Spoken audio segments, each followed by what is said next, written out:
Tetris det er begyndt at blive helt stort. Det startede alt sammen i 1984, da det første spil det kom.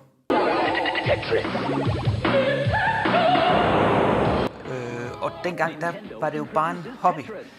Altså, det var noget, nørderne de spillede for sjov, og det galt sådan set for alle spil, ikke kun Tetris. Der var ikke nogen dengang, der troede på, at det nogensinde ville blive internationalt. Men så begyndte de andre spil ligesom at kunne tiltrække større og større publikum. Og så gik det op for folk, at hey, det kunne faktisk være mig. Og det har været helt banebrydende at se, hvordan de unge så hurtigt blev gode til Tetris. Og det er altså ikke noget, man ser i noget andet spil. Så begyndte atleterne at dukke op, og nogle af dem, de var ikke bare spillere, de blev legender.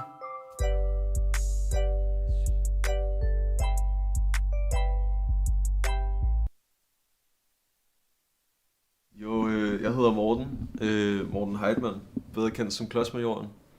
Jeg er Danmarks bedste Tetris-spiller. Det startede tilbage i, jeg tror det var 4-5. klasse, hvor vi ligesom var et lille hold drenge, der tænkte, okay, shit, nu kommer der et spil frem på Facebook, som vi kunne spille mod hinanden. Og for mig fandt jeg hurtigt ud af, at jeg var ligesom god til det her. Jeg har altid været god til spil og spille generelt. Jeg brugte meget tid på det. Lige her med Tetris, det var overdrevet. Altså, det niveau, jeg lå højere end de andre, altså det var ikke blevet set før.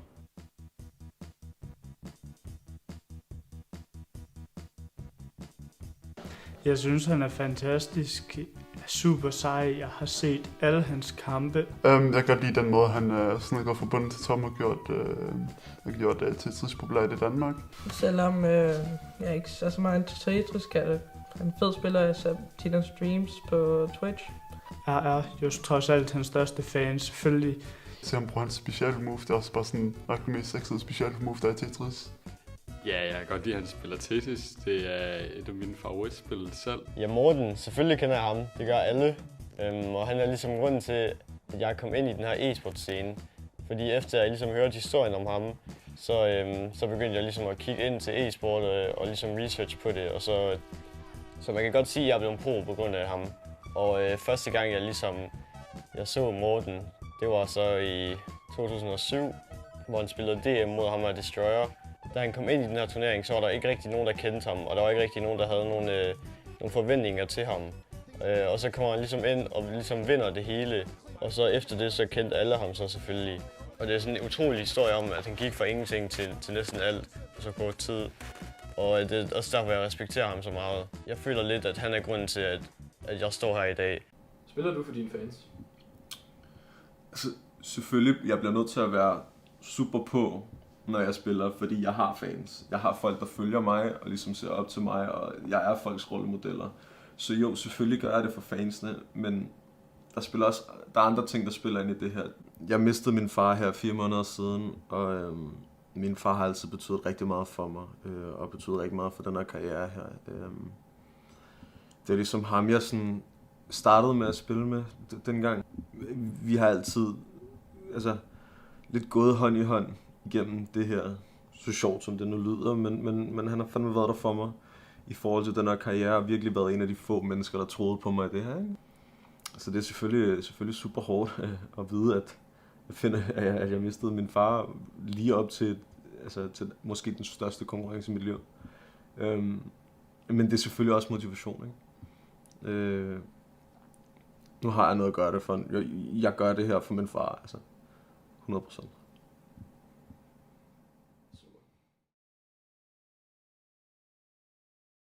Morten, har du nogensinde skudt efter den her titel før? Jeg har jo skudt efter store titler før, men jeg har aldrig nogensinde skudt efter verdensmester. Nu har jeg jo ligesom titlen som Danmarks bedste.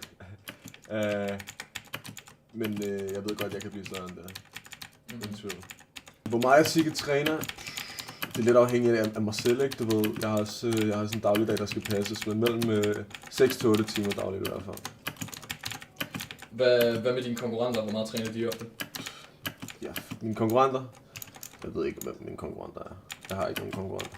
Ej, selvfølgelig der bliver trænet rigtig meget, især op til de store konkurrencer som det her, ikke? Der er, som jeg siger til dig, på På nogle rolige dage kan vi kværke 6-8 timer, men på de 12 dage, der er vi helt op omkring det der 12-14 timer om dagen. Ja, det kan godt blive lidt hårdt. Prøv at jeg bliver altså lige nødt til, at jeg skal træne seriøst, så hvis I lige kunne lige slukke kameraet hurtigt eller sådan noget, du ved, jeg bliver lidt ufokuseret af det her.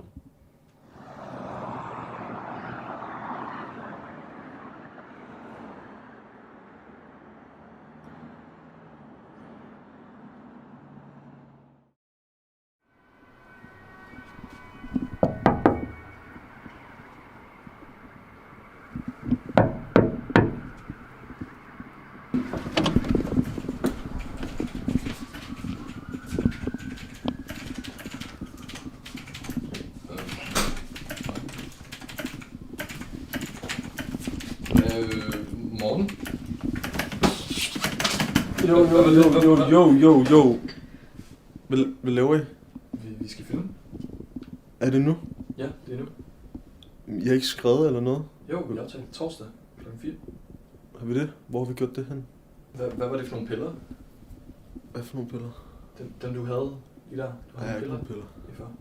Altså, det er ikke ulovligt. Alle gør det inden for kultur, men det er bare lidt af det hurtige medicin. Lad mig spørge om sådan noget der. Du ved, alle gør det. Nej, lad mig. Ikke mere. Jeg tror, du burde snakke med nogen der. Nej. Hvad med blandt dig i det der? Du har ikke set noget, okay? Du har ikke set noget. Okay. Ja, godt.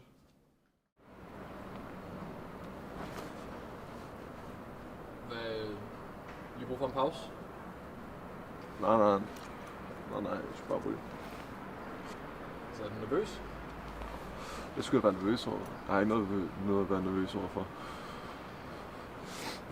Morten, er det på grund af din far? Det er ikke noget med min far. Jeg er ikke nervøs. Hvorfor siger du, jeg er nervøs? Jeg er ikke nervøs. Hvad er det, jeg skulle være nervøs over? Det er en stor konkurrence. Der kommer du 2 dage tilbage. Det er ikke langt fra konkurrence. Har du lyst til at snakke om? Nej, prøv at... Nej. Lad mig lige gå en tur. Morten? Nej, Morten?